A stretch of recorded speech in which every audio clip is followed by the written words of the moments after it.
Goeiedag en baie welkom hier saam met ons. Ons praat oor pawees, maar so ook vir die dames natuurlik, beginsels van die geveg, die groot fight in die lewe. En ons praat oor verskillende beginsels, ons praat wyd daaroor, ons praat van jou karakter, jou emosies, integriteit en al hierdie klas van goed.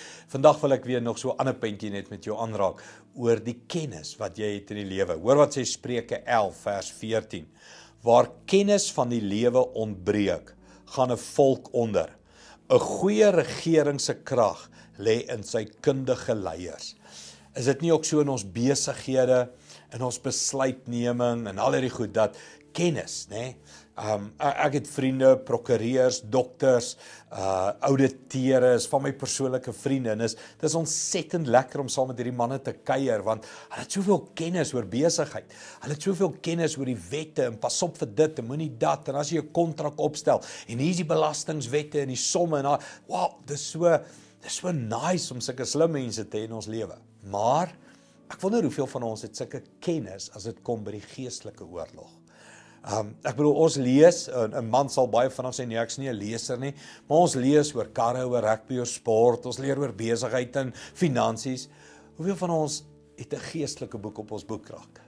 Ons lees oor die belangrikste feit. Hoeveel van ons kry kennis by mentors, nie oor besigheid en finansies en somme nie, maar oor karakter en integriteit en oor die wil van God. Jy sien, as daar nie kennis is nie, gaan 'n volk verlore. En ek dink 'n groot probleem by ons is, ons het kennis oor hoe om geld te maak, maar ons het nie kennis hoe om te bid nie. Ons het nie kennis hoe om in die geesteswêreld die regte fight te fight nie. So kom ons bid, vra vir die Here, gee my 'n hart vir kennis van U en U wil. Kom ons bid dit saam. Hemelse Vader, hoe bid ons vir die regte wysheid en kennis? Ja, Here, ons het wysheid en kennis hoe om te oorleef hier in Afrika, die suidpunt en die uitdagings wat ons hier het en wow, ons het soveel kennis.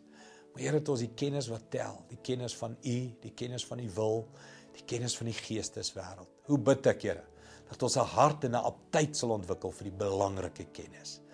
Dankie daarvoor, Here. Help ons, leer ons, maak ons wys in Jesus naam. Amen. Goed gaan, sien jou weer.